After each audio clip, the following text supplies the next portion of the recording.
You're listening to the Corbett Report.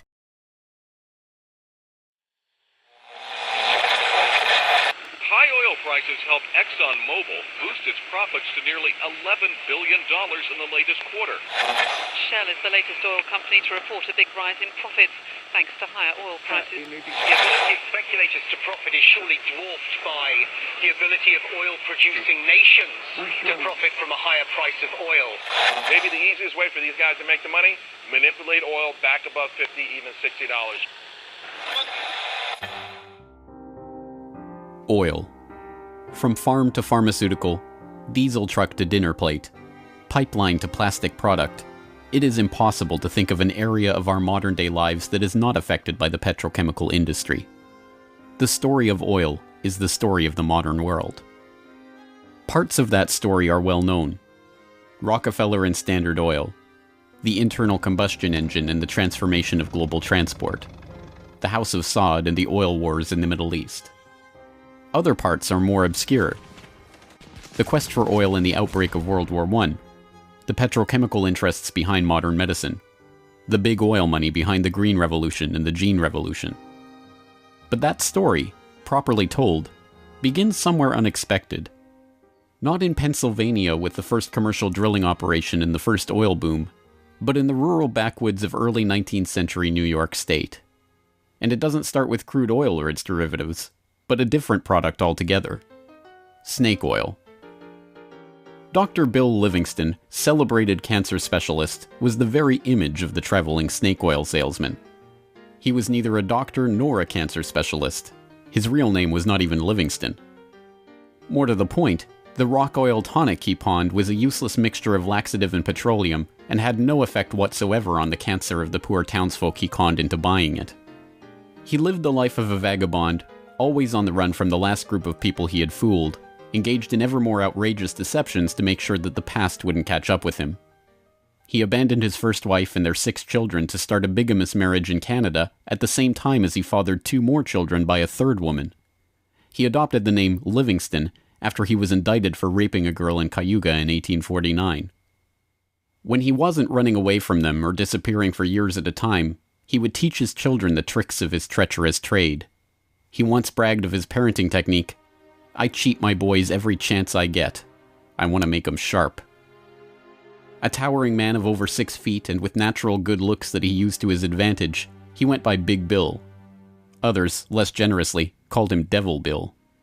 But his real name was William Avery Rockefeller, and it was his son, John D. Rockefeller, who would go on to found the Standard Oil monopoly and become the world's first billionaire.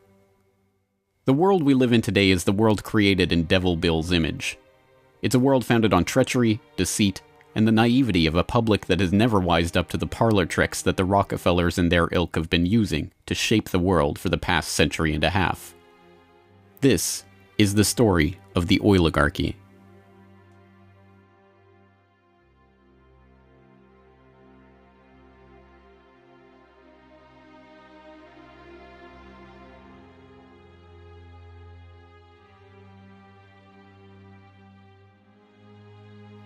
Titusville, 1857. A most unlikely man alights from a railway car into the midst of this sleepy western Pennsylvania town on the shores of Oil Creek. Colonel Edwin Drake. He's from the Pennsylvania Rock Oil Company, and he's here on a mission to collect oil. Like Dr. Bill, Drake isn't really a colonel. The title is bestowed on him by George Bissell and James Townsend, a lawyer and a banker who started the Pennsylvania Rock Oil Company after they discovered they could distill the region's naturally occurring Seneca oil into lamp oil or kerosene. Drake is actually an unemployed railroad conductor who talked himself into a job after staying at the same hotel as Bissell the year before. Calling him a colonel, it is hoped, will help win the respect of the locals. The locals think he's crazy anyway. Seneca oil is indeed plentiful, bubbling out of seeps and collecting in the creek, but other than as a cure-all medicine or grease for the local sawmill's machinery, it's hardly seen as something valuable. In fact, it can be a downright nuisance, contaminating brine wells that supply Pittsburgh's booming salt industry. Still, Drake has a task to complete: finding a way to collect enough oil to make the distillation of Seneca oil into lamp oil profitable. He tries everything he can think of. The Native Americans had historically collected the oil by damming the creek near a seep and skimming the oil off the top. But Drake can only collect 6 to 10 gallons of oil a day this way, even when he opens up extra seeps. He tries digging a shaft, but the groundwater floods in too quickly. By the summer of 1859, he's desperate. Drake is running out of ideas, Bissell and Townsend are running out of patience, and, most importantly, the company is running out of funds.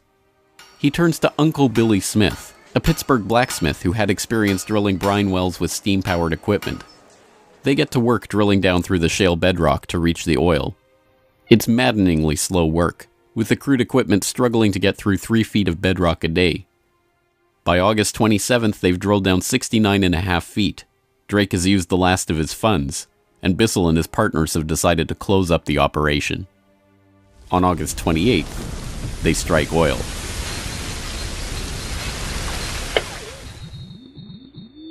Then on Sunday, August 28, 1859, oil bubbled up the drive pipe. Uncle Billy and his son Sam bailed out several buckets of oil.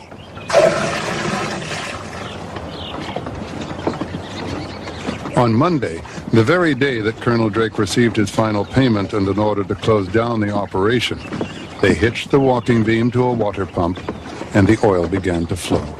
The first oil was to sell for $40 a barrel. Years later, a local newspaper interviewed Uncle Billy about the day they struck oil. I commenced drilling, and at 4 o'clock I struck the oil. I says to Mr. Drake, "Look there, what do you think of this?" He looked down the pipe and said, "What's that?" I said, "That is your fortune."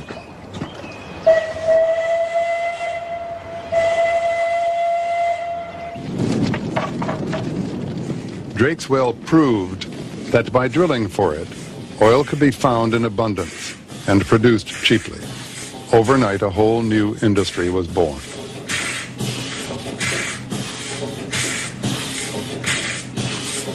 Before long, in millions of homes, farms, and factories around the world, lamps would be lit with kerosene, refined from West Pennsylvania crude.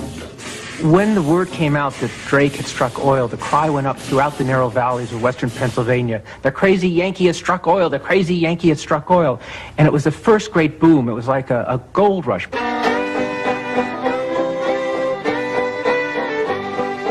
Down in Pennsylvania, there is plenty oil, they say. Petroleum, petroleum, we must all have some. Overnight, the quiet farming backwoods of rural Pennsylvania was transformed into a bustling oil region, with prospectors leasing up flats, towns springing up from nowhere, and a forest of percussion rigs covering the land. The first oil boom had arrived. Already poised to make the most of this boom was a young up-and-coming bookkeeper in Cleveland with a head for numbers, John Davison Rockefeller. He had 2 ambitions in life, to make $100,000 and to live to be 100 years old. John D. set off to make his fortune in the late 1850s, armed with a $1,000 loan from his father, Devil Bill. Grandfather never finished high school and went to Cleveland, having borrowed $1,000 from his father to start business, paid 9% interest on it, incidentally. And he read about the oil business just beginning and got interested and came to realize that it was a very volatile business at the time. In 1863, seeing the oil boom and sensing the profits to be made in the fledgling business, Rockefeller formed a partnership with fellow businessmen Maurice B. Clark and Samuel Andrews, a chemist who had built an oil refinery but knew little about the business of getting his product to market. 2 years later, the shrewd John D. bought out his partners for $72,500 and, with Andrews as partner, launched Rockefeller and Andrews. By 1870, after 5 years of strategic partnerships and mergers, Rockefeller had incorporated Standard Oil. The story of the rise of Standard Oil is an oft-told one. In a move that would transform the American economy, Rockefeller set out to replace a world of independent oilmen with a giant company controlled by him. In 1870, begging bankers for more loans, he formed Standard Oil of Ohio. The next year, he quietly put what he called Our Plan, his campaign to dominate the volatile oil industry, into devastating effect. Rockefeller knew that the refiner with the lowest transportation cost could bring rivals to their knees. He entered into a secret alliance with the railroads called the South Improvement Company.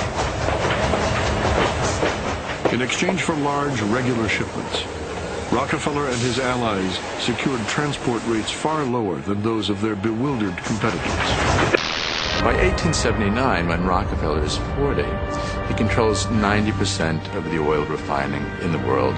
Within a few years, he will control 90% of the marketing of oil and a third of all of the oil wells. So this very young man controls what is not only a national but an international monopoly in a commodity that is about to become the most important strategic commodity in the world economy. By the 1880s, the American oil industry was the Standard Oil Company, and Standard Oil was John D. Rockefeller. But it wasn't long until a handful of similarly ambitious and well-connected families began to emulate the Standard Oil success story in other parts of the globe. One such competitor emerged from the Caucasus in the 1870s, where Imperial Russia had opened up the vast Caspian Sea oil deposits to private development. Two families quickly combined forces to take advantage of the opportunity.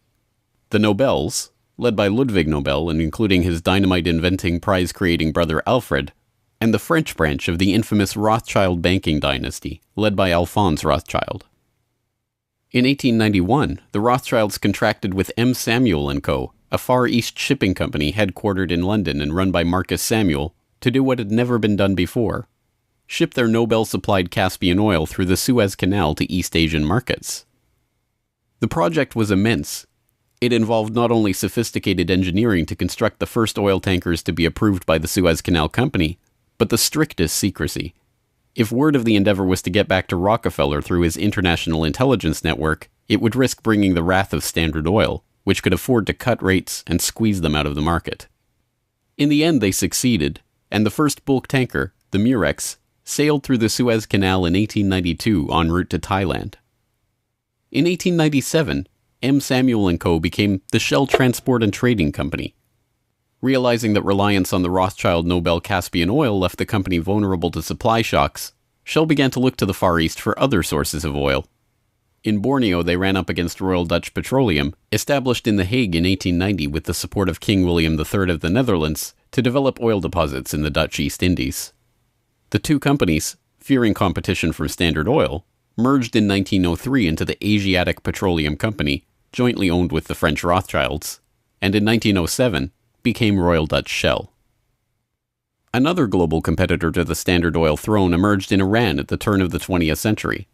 In 1901, millionaire socialite William Knox D'Arcy negotiated an incredible concession with the King of Persia: exclusive rights to prospect for oil throughout most of the country for 60 years. After 7 years of fruitless search, D'Arcy and his Glasgow-based partner, Burma Oil, were ready to abandon the country altogether. In early May of 1908, they sent a telegram to their geologist telling him to dismiss his staff, dismantle his equipment, and come back home. He defied the order, and weeks later, struck oil. Burma Oil promptly spun off the Anglo-Persian Oil Company to oversee production of Persian oil. The British government took 51% majority control of the company's shares in 1914 at the behest of Winston Churchill, then First Lord of the Admiralty, and survives today as BP. The Rothschilds and Nobels, the Dutch royal family, the Rockefellers. These early titans of the oil industry and their corporate shells pioneered a new model for amassing and expanding fortunes hitherto unheard of. They were the scions of a new oligarchy, one built around oil and its control, from wellhead to pump. But it was not just about money. The monopolization of this, the key energy resource of the 20th century, helped secure the oiligarchs not just wealth, but power over the lives of billions. Billions who came to depend on black gold for the provision of just about every aspect of their daily lives. In the late 19th century, however, it was by no means certain that oil would become the key resource of the 20th century. As cheap illumination from the newly commercialized light bulb began to destroy the market for lamp oil, the oiligarchs were on the verge of losing the value from their monopoly. But a series of lucky strikes was about to catapult their fortunes even further. The very next year after the commercial introduction of the light bulb, another invention came along to save the oil industry. German engineer Carl Benz patented a reliable two-stroke internal combustion engine.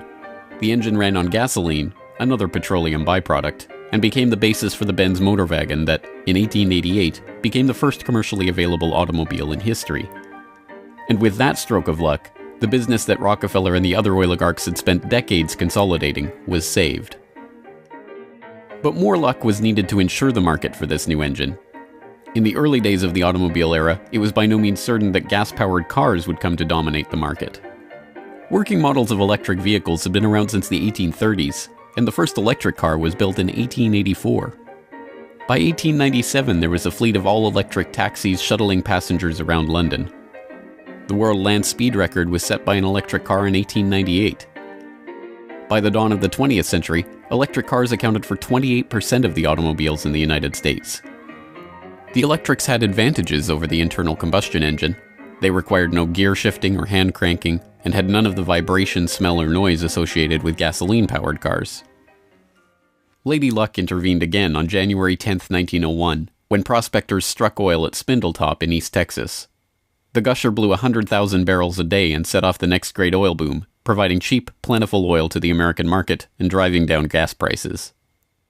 It wasn't long before the expensive, low-range electric engines were abandoned altogether, and big, loud, gas-guzzling engines came to dominate the road, all fueled by the black gold that Standard Oil, Shell, Gulf, Texaco, Anglo-Persian, and the other oil majors of the time were drilling, refining, and selling. Perhaps John D's greatest stroke of luck, however, was not supposed to be luck at all. Rockefeller had come under increasing scrutiny by a public outraged by the unprecedented wealth he had amassed through Standard Oil. Muckraking reporters like Ida Tarbell began digging up the dirt on his rise to power through railroad conspiracies, secret deals with competitors, and other shady practices. The press pictured him as a colossus with bribed politicians literally in the palm of his hand. Standard Oil was a menacing octopus with its tentacles strangling the lifeblood of the nation. Hearings began, investigations were launched, lawsuits were brought against him, and then, finally, in 1911, the Supreme Court made a monumental decision.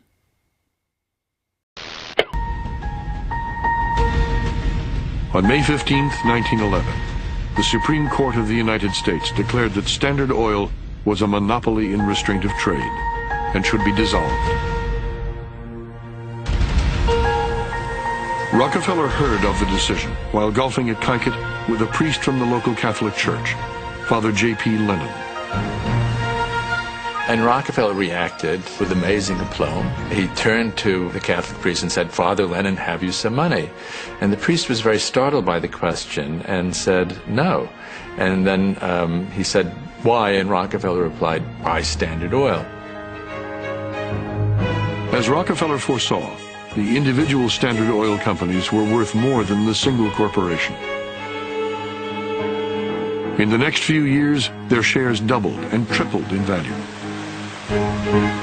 By the time the reign of cash was over, Rockefeller had the greatest personal fortune in history, nearly 2% of the American economy. And it was really losing the antitrust case that converted John D. Rockefeller into history's first billionaire. So that Standard Oil was punished in the federal antitrust case, but John D. Rockefeller Sr. most assuredly was not. To the amazement of the world, Rockefeller's punishment had in fact been his reward.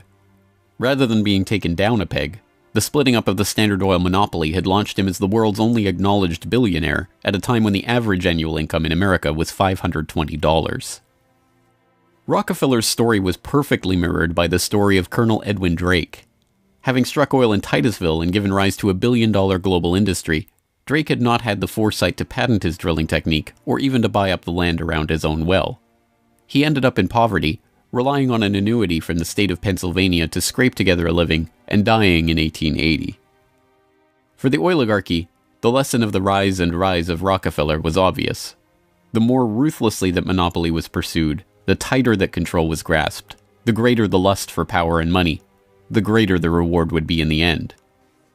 From now on, no invention would derail the oil majors from their quest for total control. No competition would be tolerated.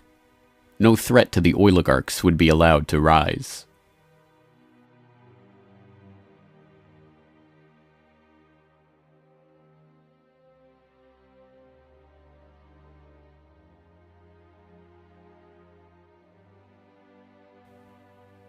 When asked how he could justify the treachery and deceit with which he had pursued the creation of the Standard Oil monopoly, John D. Rockefeller is reputed to have said, "Competition is a sin."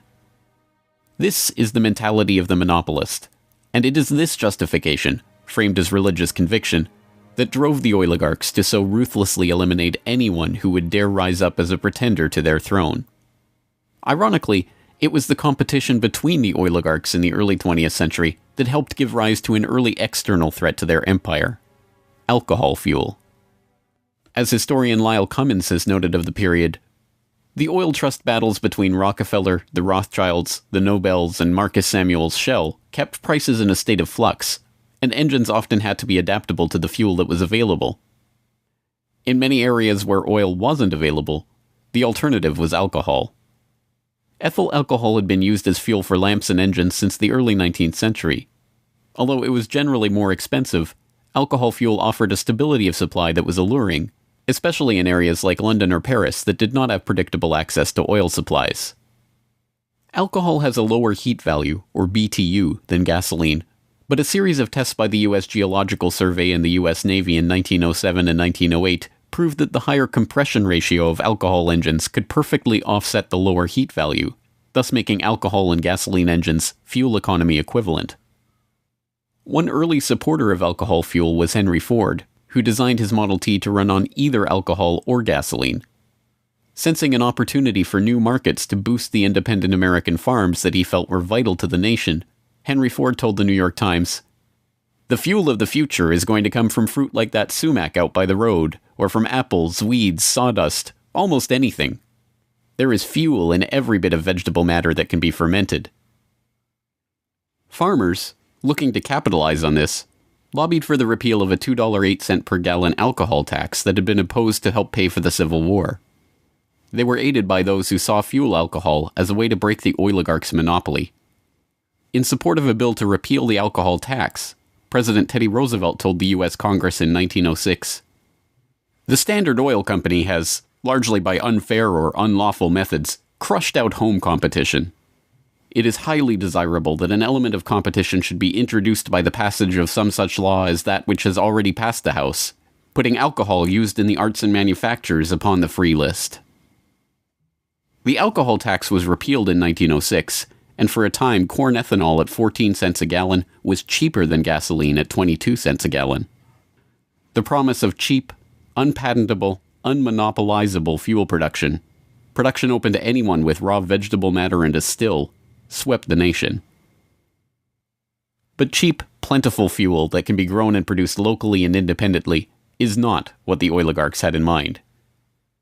A 1909 USGS report comparing gas and alcohol engines had noted that a significant point in alcohol fuel's favor was that there were fewer restrictions on alcohol engines. For the oligarchs, the answer was simple: find a way to place greater restrictions on alcohol engines. Thankfully for them, the answer to their problem was already gaining popular support. In the 19th century, America had a drinking problem.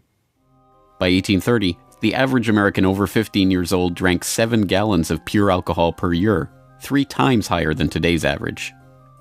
This led to the first anti-alcohol movements in the 1830s and 1840s, and the formation of the Prohibition Party in 1869, and the Women's Christian Temperance Union in the 1870s.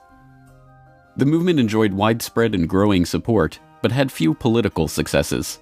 Maine flirted with prohibition by outlawing the sale and manufacture of liquor in 1851, but the ban only lasted 5 years.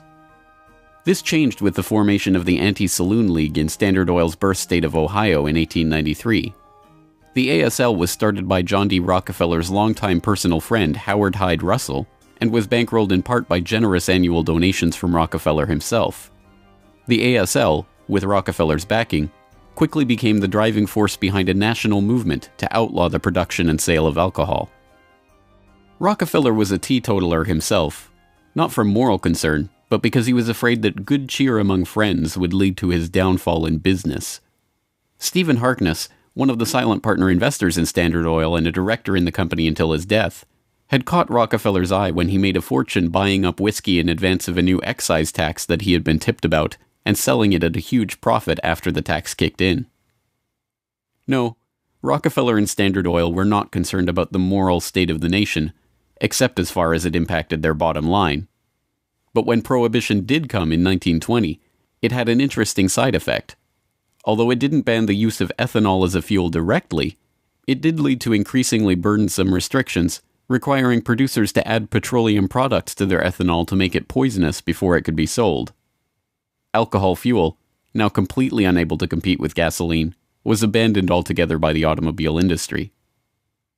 Another existential threat to the vast fortunes of the early oiligarchs was to require an even greater effort at social engineering: public transportation.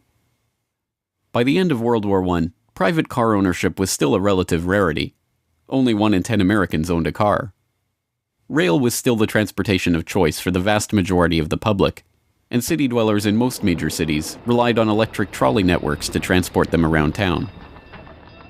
In 1936, General Motors formed a front company, National City Lines, along with Firestone Tire and Standard Oil of California, to implement a process of bustitution, scrapping streetcars and tearing up railways to replace them with GM's own buses running on Standard Oil-supplied diesel. The plan was remarkably successful. As historian and researcher F. William Engdahl notes in Myths, Lies, and Oil Wars, by the end of the 1940s, GM had bought and scrapped over 100 municipal electric transit systems in 45 cities and put gas-burning GM buses on the streets in their place. By 1955, almost 90% of the electric streetcar lines in the United States had been ripped out or otherwise eliminated. The cartel had been careful to hide their involvement in National City Lines, but it was revealed to the public in 1946 by an enterprising retired naval lieutenant commander, Edwin J. Quimby. He wrote a manifesto exposing what he called a careful, deliberately planned campaign to swindle you out of your most important and valuable public utilities, your electric railway system. He uncovered the oligarchs' stock ownership of National City Lines and its subsidiaries, and detailed how they had step-by-step bought up and destroyed the public transportation lines in Baltimore, Los Angeles, St. Louis, and other major urban centers. Quimby's warning caught the attention of federal prosecutors, and in 1947, National City Lines was indicted for conspiring to form a transportation monopoly and conspiring to monopolize sales of buses and supplies. In 1949, GM, Firestone, Standard Oil of California, and their officers and corporate associates were convicted on the second count of conspiracy. The punishment for buying up and dismantling America's public transportation infrastructure? A $5,000 fine. H.C. Grossman, who had been the director of Pacific City Lines when it oversaw the scrapping of Los Angeles' $100 million Pacific Electric system, was fined exactly $1. Unsurprisingly, GM and its associates did not remain in the doghouse for long. In 1953, President Eisenhower appointed Charles Wilson, then the president of General Motors, as Secretary of Defense. Wilson, with Francis DuPont of the Rockefeller-connected DuPont family as chief administrator of federal highways, oversaw one of the largest public works projects in American history, the creation of the interstate highway system. With a war-era excise tax on train tickets still in place, and federally funded highways and airports providing cheaper alternatives, rail travel declined a startling 84% between 1945 and 1964. This social engineering paid off well for Standard Oil and its growing list of petrochemical associates. In the 2.5 decades after the outbreak of World War II, vehicle production in Detroit almost tripled, from 4.5 million cars a year in 1940 to over 11 million in 1965. As a result, sales of refined gasoline over the same period rose 300%. But Rockefeller was not the only oligarch working to crush all opposition to his monopoly. Across the pond, the European oligarchs were working to protect their own oil investments from upstart competitors. In 1889, a consortium of German investors led by Siemens Deutsche Bank obtained a concession from the Turkish government for extension of a railway line connecting Berlin to Basra on the Persian Gulf via Baghdad in what was then part of the Ottoman Empire.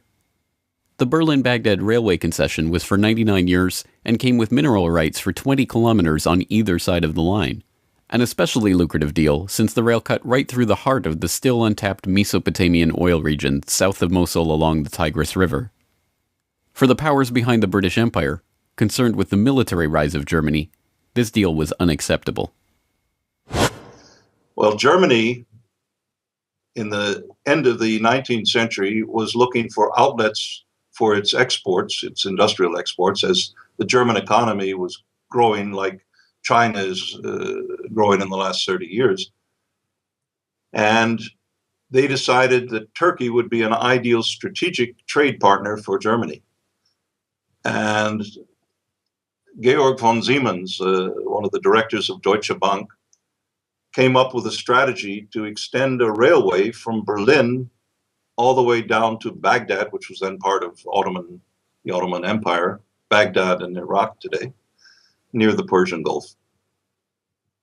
And German military began training the Turkish military. The German industry began investing in Turkey. They saw a huge potential market to begin bringing Turkey into the 20th century economically. Well, Deutsche Bank also negotiated mineral rights. I think it was 20 kilometers on either side of the railway. And it was already known in 1914 that Mosul and these other areas contained huge petroleum deposits. Well, why is that significant? At the end of the century, 19th century, Jack Fisher, the Lord of the Admiralty and the head of the Royal Navy, advocated the conversion of the British Navy from coal-fired to oil-fired, that it would have a qualitative strategic improvement in their every aspect of warship design. And since Britain didn't know that they had any oil back then, they went to Persia and swindled the Shah at that time out of oil rights in Persia. They went to Kuwait and backed a coup d'etat of the Al-Sabah family to be a British pawn. And they literally wrote a contract with him that nothing that Kuwait does with the outside world will be done without approval of the British governor. And Kuwait was known to have oil and lying right on the Persian Gulf. Well, the British looked at this railway plan of the Germans going right down to Baghdad and said, my God, you can put soldiers on rail cars and bring them down and threaten the oil lifeline of the British Navy. This is a strategic move by the Germans. It also would make Germany independent of the British control of the seas. The British oiligarchs, including the British Crown with its hidden controlling stake in Anglo-Persian oil and the Rothschilds merchant Marcus Samuel at Royal Dutch Shell, sought to counter this German threat to their commercial and strategic interests. They used Armenian-born, naturalized British citizen Calouste Gulbenkian, the architect of the Royal Dutch Shell merger, in order, as he later recalled, to see British influence get the upper hand in Turkey against the Germans. If that was his task, it was a remarkable success. In 1909, the British set up the Turkish National Bank, which was Turkish in name only. Founded by London banker Sir Edward Castle and with directors like Hugo Baring of the Barings banking family, Castle himself, and Gulbenkian, the bank set up the Turkish Petroleum Company in 1912. Formed explicitly to exploit the petroleum-rich oil fields of Iraq, then part of the Ottoman Empire, Gulbenkian brokered a deal that forced Deutsche Bank, with its 40-kilometer concessions along the oil-rich Baghdad railway line, into a junior partnership in the company. The stock was split so the British government's Anglo-Persian Oil Company owned half the shares, with Royal Dutch Shell and Deutsche Bank splitting the other half. Their plan to take over Germany's Turkish oil interests had been successful, but in an amazing irony, it didn't even matter. Gulbenkian finished negotiations for the Iraqi oil concession on June 28, 1914, the same day Archduke Ferdinand was shot in Sarajevo. An alliance the British had been brokering for years to constrain the rising German threat, an alliance involving France and Russia, kicked into motion, and the world was engulfed in war. By the end of World War I, the British and their allies had taken over Iraq and its oil deposits anyway. Germany had been completely cut out, and Gulbenkian, their scheming servant, received 5% of all oil field proceeds in the newly minted country. As the century wore on, the oil industry grew beyond the control of the handful of families that had dominated it since its inception. Oil deposits were located around the globe, and the resources of entire nation-states were marshaled to control them. Now, threats to the oligarchs and their interests required multilateral, multinational responses, and the consequences of those deals were felt worldwide. The story of the oil shock of 1973, as it has been delivered to us by the history books, is well known. By the late 1960s, the nation relied on imported oil to keep the economy strong. Then, in the early 1970s, oil-dependent America's nightmares came true. 13 oil-producing countries in the Middle East and South America formed OPEC, the Organization of Petroleum Exporting Countries. In 1973, OPEC placed an oil embargo on the U.S. and other nations that had supported Israel against the Arab states in the Yom Kippur War. The American economy went into a tailspin as gas shortages gripped the nation. Few, however, know that the crisis and its ensuing response was in fact prepared months ahead of time at a secret meeting in Sweden in 1973. The meeting was the annual gathering of the Bilderberg Group, a secretive cabal formed by Prince Bernhard of the Netherlands in 1954. The Dutch royal family not only gave its royal imprint to Royal Dutch Petroleum, they are still rumored to be, along with the Rothschilds, one of the largest shareholders in Royal Dutch Shell, from the days when Queen Wilhelmina's Anglo-Dutch petroleum holdings and other investments made her the world's first female billionaire, right through to today.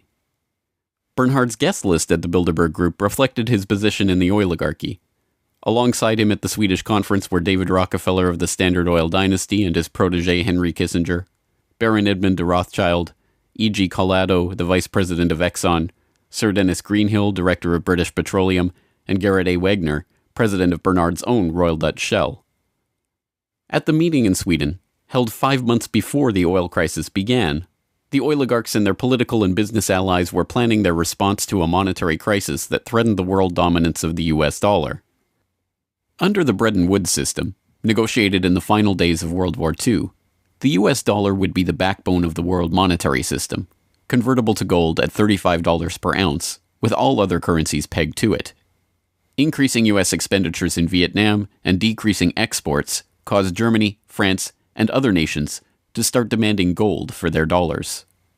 With the Federal Reserve's official gold holdings plunging and unable to stem the tide of demand, Nixon abandoned Bretton Woods in August 1971, threatening the dollar's position as the world reserve currency. Accordingly, I have directed the Secretary of the Treasury to take the action necessary to defend the dollar against the speculators. I have directed Secretary Connally to suspend temporarily the convertibility of the dollar into gold or other reserve assets, except in amounts and conditions determined to be in the interest of monetary stability and in the best interest of the United States. As leaked documents from the 1973 Bilderberg meeting show, the oligarchs decided to use their control over the flow of oil to save the American hegemon. Acknowledging that OPEC could completely disorganize and undermine the world monetary system, the Bilderberg attendees prepared for an energy crisis or an increase in energy costs, which, they predicted, could mean an oil price between $10 and $12, a staggering 400% increase from the current price of $3.01 per barrel. 5 months later, Bilderberg attendee and Rockefeller protege Henry Kissinger, acting as Nixon's Secretary of State, engineered the Yom Kippur War and provoked OPEC's response, an oil embargo of the US and other nations that had supported Israel. On October 16, 1973, OPEC raised oil prices by 70%. At their December meeting, the Shah of Iran demanded and received a further raise to $11.65 a barrel, or 400% of oil's pre-crisis price. When asked by Saudi King Faisal's personal emissary why he had demanded such a bold price increase, he replied, "Tell your king, if he wants the answer to this question, he should go to Washington and ask Henry Kissinger." In the second move of the operation, Kissinger helped negotiate a deal with Saudi Arabia. In exchange for U.S. arms and military protection, the Saudis would price all their future oil sales in dollars and recycle those dollars through treasury purchases via Wall Street banks. The deal was a bonanza for the oligarchs. Not only did they get to pass the price increases on to the consumers, but they benefited from the huge flows of money into their own banks.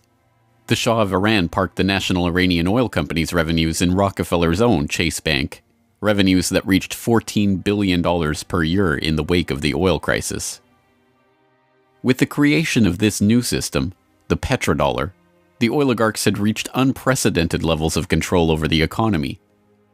Not only that, they had backed the world monetary system with their commodity, oil, and brought potential competition from upstart producer nations under their control all in one step. But for the insatiable appetites of these monopolist titans, mere control over the world's monetary system was not enough.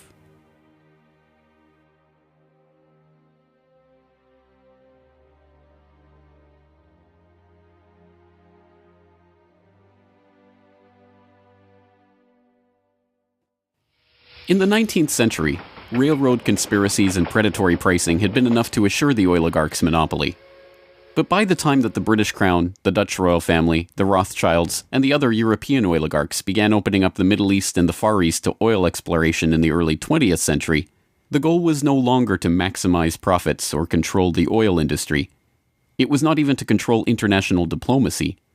It was to control and shape the world itself, its resources, its environment, and its people.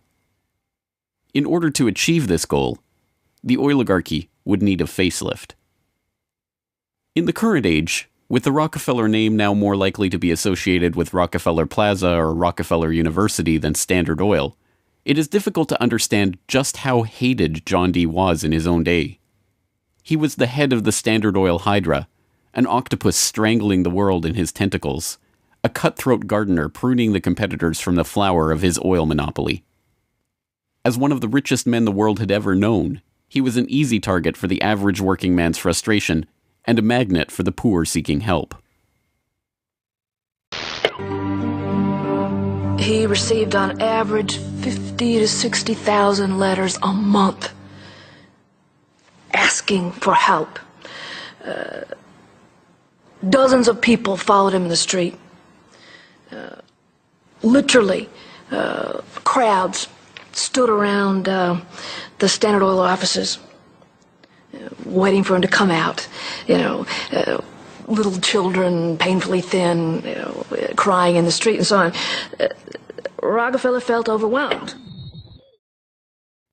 Besieged by the downtrodden, despised by the working man, hounded by Ida Tarbell and the muckraking press, John D. had the mother of all PR problems. The answer was simple: invent the PR industry. He hired Ivy Ledbetter Lee, a journalist turned communications expert who invented the modern public relations industry, to burnish the Rockefellers' tarnished image. It was Lee that suggested giving the family name to Rockefeller Center and filming John D. handing out dimes in public. An early master of public relations, Lee used the media which the muckrakers had used to disgrace Rockefeller to turn him into a sympathetic figure. Ivy Lee recognized early the power of the new moving picture and used newsreels to show a remarkably benevolent Rockefeller. I am very grateful to you and to a host of people who are so kind and good to me all the time.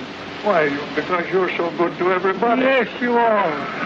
As Ivy Lee began to kind of control his public image, he became oddly a kind of American character.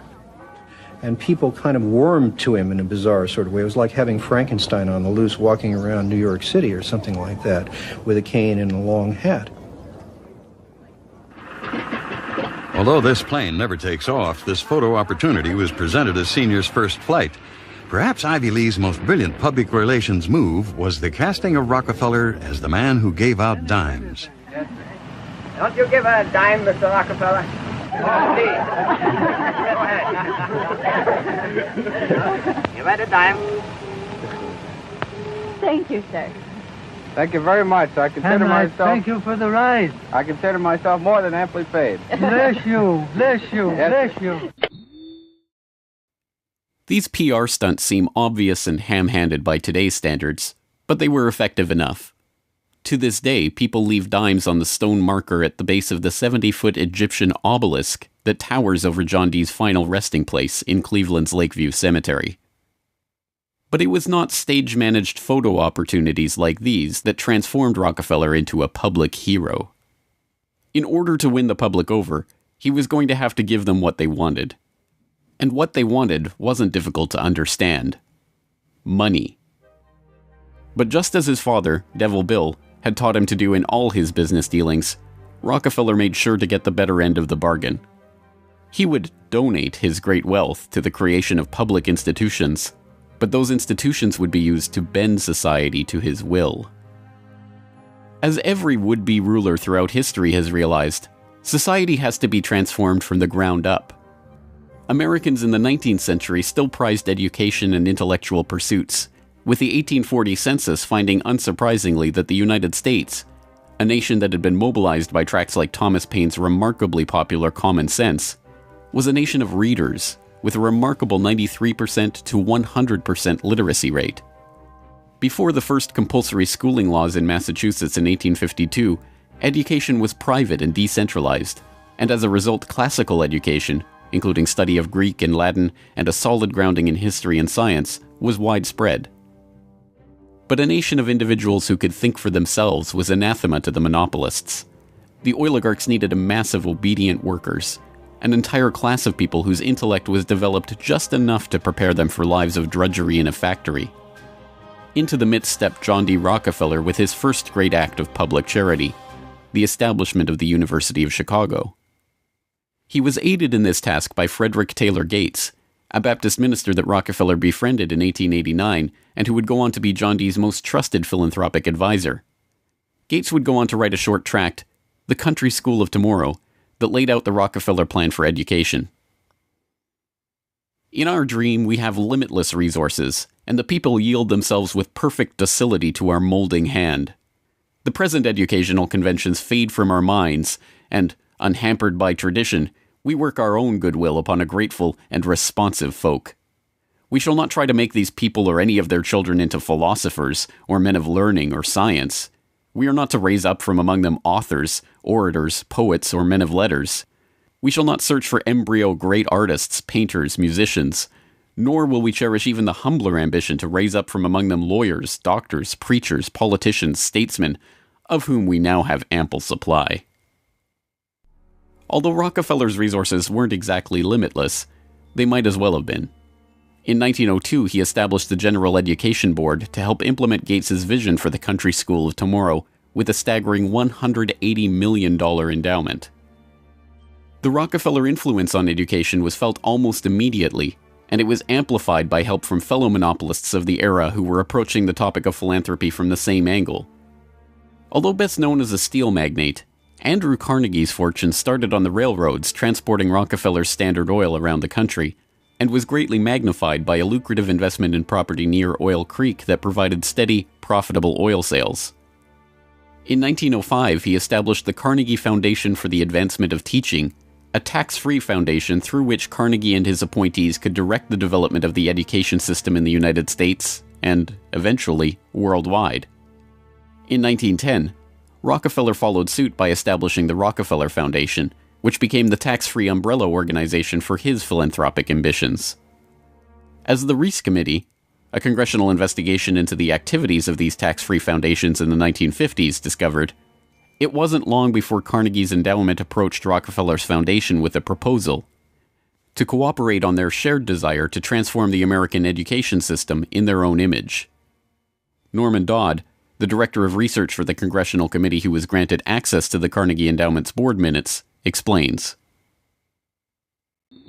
So they approach the Rockefeller Foundation with the suggestion that that portion of education which could be considered domestic be handled by the Rockefeller Foundation, and that portion which is international should be handled by the endowment.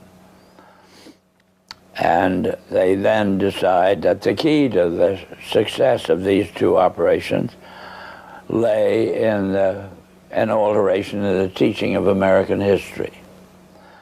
So they approach 4 of the then most prominent teachers of American history in the country, people like Charles and Mary Bird, and their suggestion to them is, will they alter the manner in which they present this subject, and they get turned down flat. So they then decide that it is necessary for them to do, as they say, build our own stable of historians. And then they approach the Guggenheim Foundation, which specializes in fellowships, and say, when we find young men in the process of studying for doctorates in the field of American history, and we feel that they are the right caliber, will you grant them fellowships on our say-so? And the answer is yes. So under that condition, eventually they assemble 20. And they take this 20 potential teachers of American history to London, and there they're briefed into what is expected of them when, as and if they secure appointments in keeping with the doctorates they will have earned.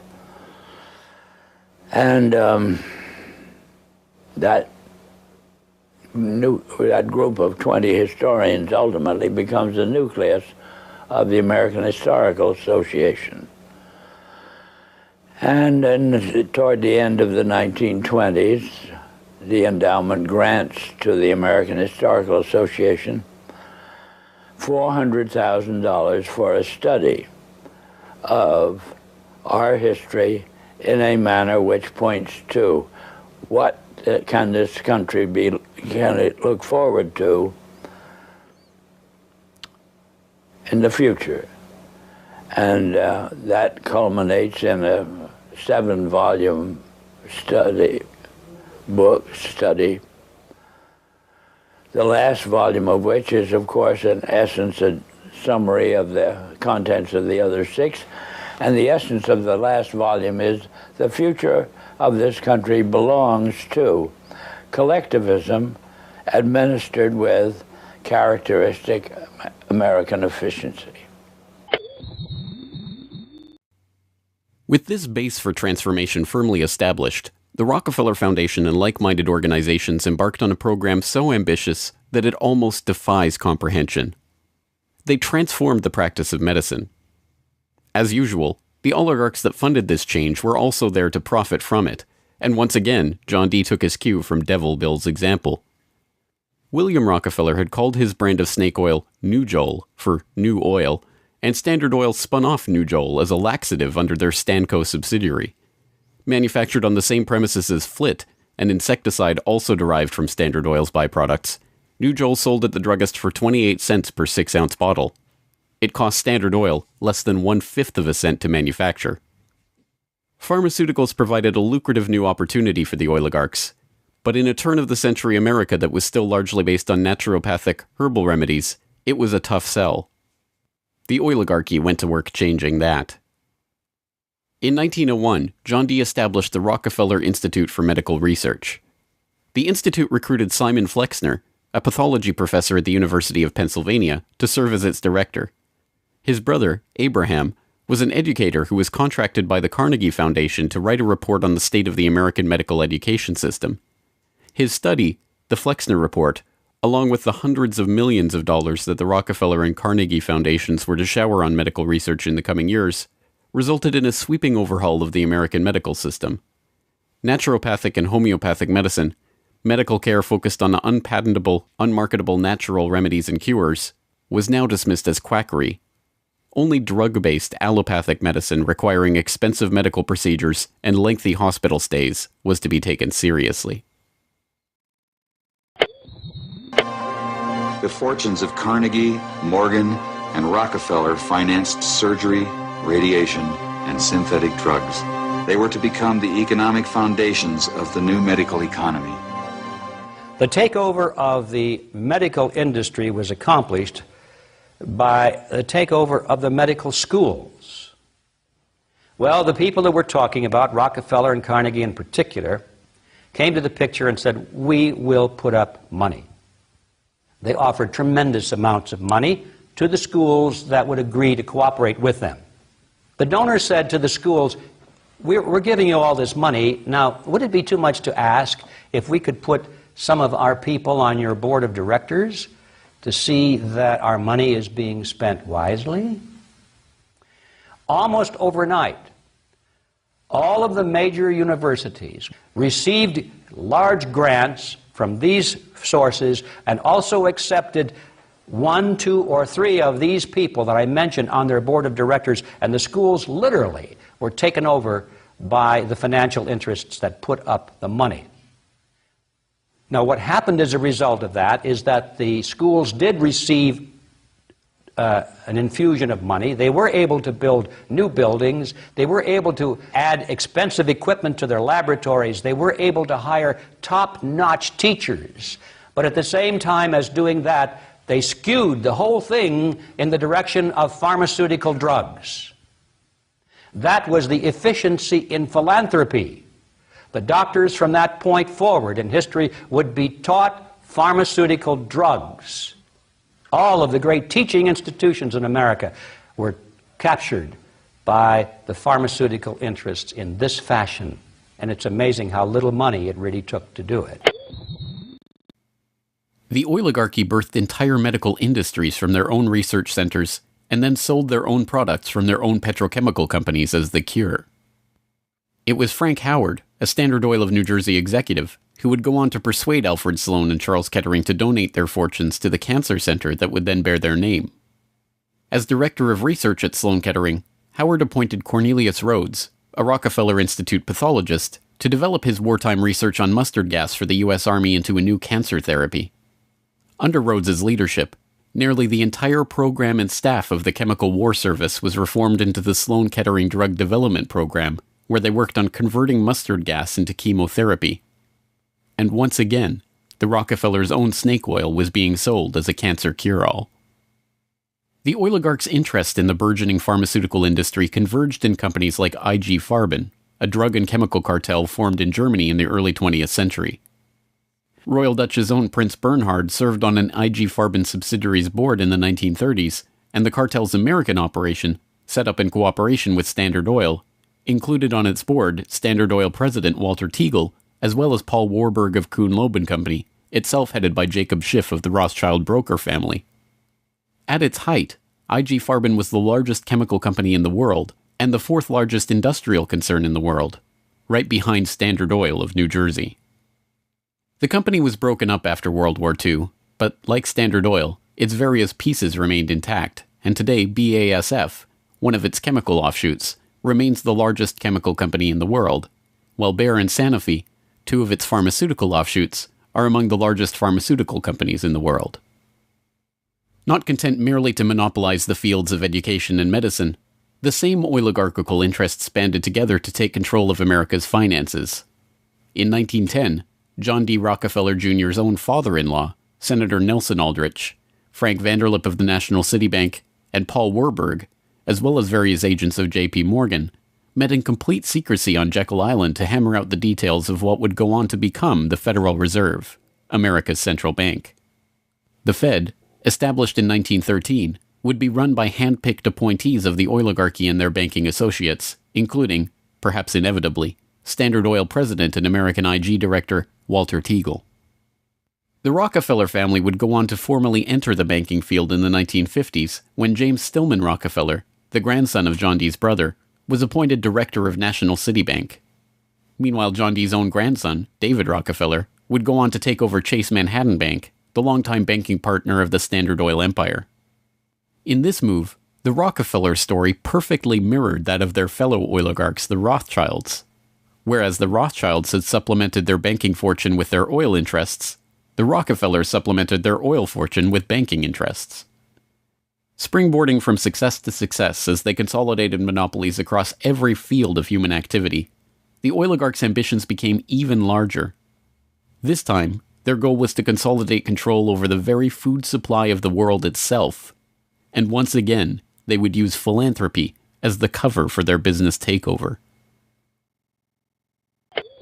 The Green Revolution began in 1943 when plant geneticist Norman Borlaug and a team of researchers arrived on Mexican soil.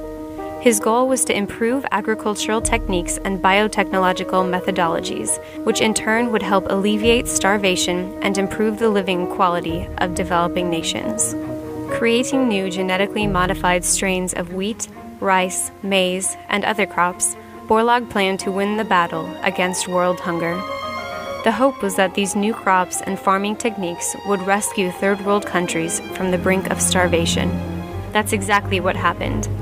The agricultural innovations brought to the poverty-stricken countries gave the farmers the skills and resources necessary to sustain themselves. This triggered a chain of events that would allow these once struggling nations to survive. Agricultural exports soared in quantity and diversity and allowed the countries to become self-sufficient. As the genetically modified crops thrived, farmers were able to use their increased income to purchase newer and superior farming machinery. This increase in revenue made farming easier, more reliable, and more efficient. The Green Revolution led to the modernization of agriculture and has had a profound social, economic, and political impact on the world. The Mexican government turned to the Rockefeller Foundation in their endeavor to nourish Mexico through agriculture. Norman Borlaug, needless to say, was a researcher for the Rockefeller Foundation, and the Green Revolution, for whatever increase in yields it brought about, also created markets for the oligarchs' own interest in the petrochemical fertilizer industry and gave rise to the ABCD seed cartel of Archer Daniels Midland, Bunge, Cargill, and Louis Dreyfus. These companies, along with their associated interests in the food packaging and processing industry, formed the core of American agribusiness, a concept developed at Harvard Business School in the 1950s with the help of research conducted by Vasily Leontief for the Rockefeller Foundation. The American agribusiness giants shared a common goal: the transformation of third world agriculture into a captive market for their goods. From this perspective, the project was a runaway success. By the 1970s, the Rockefeller Standard Oil network and its cronies in the nitrogen fertilizer industry, including DuPont, Dow Chemical, and Hercules Powder, had broken into markets around the world, markets conveniently forced open for them by the U.S. government itself under President Johnson's Food for Peace program, which mandated the use of petrochemical-dependent agricultural technologies by aid recipients.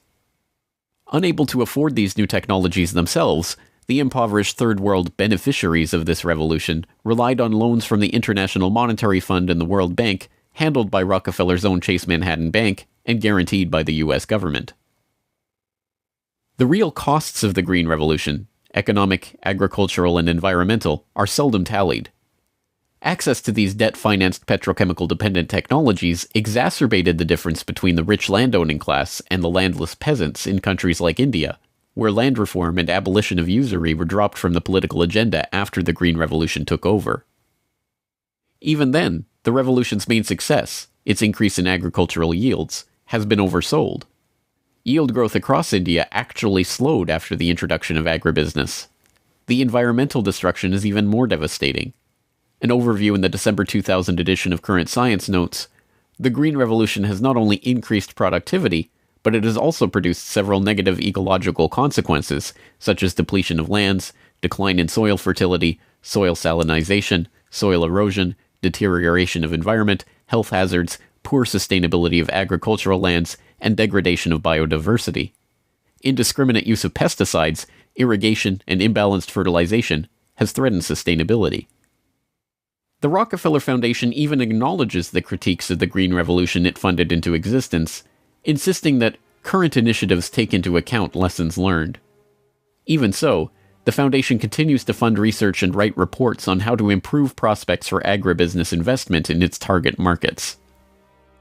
As egregious as the Green Revolution was and continues to be, however, in many ways it was just the prelude to an even more ambitious project, the Gene Revolution. Now the project is not merely to monopolize the technologies, supplies, and chemical inputs for agriculture worldwide, but to monopolize the food supply itself through the replacement of the world's natural seeds with patentable, genetically modified crops. The players involved in this Gene Revolution are almost identical to the players in the Green Revolution, with IG Farben offshoots, Bayer Crop Science and BASF Plant Science, mingling with traditional oligarch associate companies like Dow AgroScience, DuPont Biotechnology, and, of course, Monsanto, all funded by the Rockefeller Foundation and fellow philanthropists at the Ford Foundation, the Bill and Melinda Gates Foundation, and like-minded organizations. The convergence of corporate, philanthropic, governmental, and intergovernmental interests in promoting GM crops around the world can be seen in the bewildering array of research institutes, industry associations, and consultative groups devoted to the case. The Rockefeller-funded International Rice Research Institute, the Rockefeller-Monsanto USAID brainchild International Service for the Acquisition of Agribiotech Applications, the Rockefeller-Ford World Bank-created Consultative Group of International Agricultural Research, and dozens of other bland, benign-sounding organizations research and promote GM crops in target markets around the globe, with the profits ending up in the oligarchs' coffers. A representative example of this story is the agribusiness neocolonization of Argentina, where Monsanto ran an elaborate bait-and-switch to get the country hooked on its genetically modified Roundup-ready soybeans before demanding royalties on the crops that were by then already growing. DuPont then took over, magnanimously beginning a Protein for Life program to foist their own GM soybeans on the country's poor. The same scene has played itself out in country after country, where cartel-developed GM crops are foisted on emerging economies through food aid, usually during times of famine when those countries are especially vulnerable. Only a handful of countries like Zambia or Angola have outright rejected this GMO takeover of their food supply, generously subsidized by the US government to the benefit of the agribusiness cartel.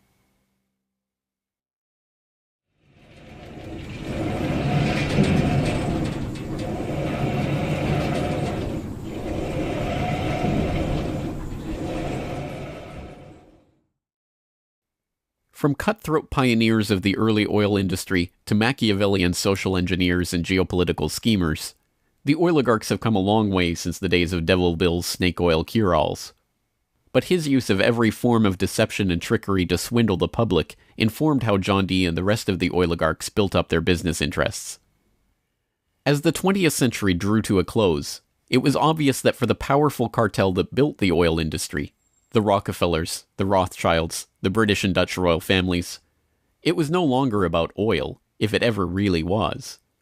The takeover of education, of medicine, of the monetary system, of the food supply itself, showed that the aim was much greater than a mere oil monopoly. It was the quest to monopolize all aspects of life, to erect the perfect system of control over every aspect of society, every sector from which any threat of competition to their power could emerge. They had been remarkably, almost unbelievably successful. From oil well to gas pump, farm to fork, hospital to pharmaceutical, drill rig to dollar bill, there was almost no aspect of society that was not under their control. But the oligarchs are not done yet. Their next project, launched in the late 20th century, is almost too ambitious to be comprehended. It is not about oil. It is not about money. It is about the monopolization of life itself. They have spent decades preparing the path for this takeover and marshaled their mind-boggling resources in service of the task. And the vast majority of the world's population, still playing the shell game that the oligarchs perfected and abandoned long ago, are about to fall right into their hands yet again. Ladies and gentlemen, the battle against climate change is surely the most defining and pivotal challenge of our times. Even in a world full of daunting perils and crises, it is hard to imagine anything that poses a greater challenge and opportunity for humanity. The negative impact of population growth on all of our planetary ecosystems is becoming appallingly evident. The science is unequivocally true, and that there is a price to carbon in their future. What do you see as the biggest challenges in conservation? The growing human population. Because if where we are, there's nothing else. We have to start spending money, fast on the solutions that we have in hand to try and help these countries which are already seeing the effects of climate change today and seeing the effects of our consumption, basically. David Rothschild, thank you so much for joining us here on Bloomberg. Down in Pennsylvania, there is plenty oil, they say. Petroleum, petroleum, we must all have some. The oily fever, don't you see, infects most every live Yankee. From north, from east and west they come for petroleum oil. Oil, oil, oil, oh petroleum. Oil, oil, oil, petroleum.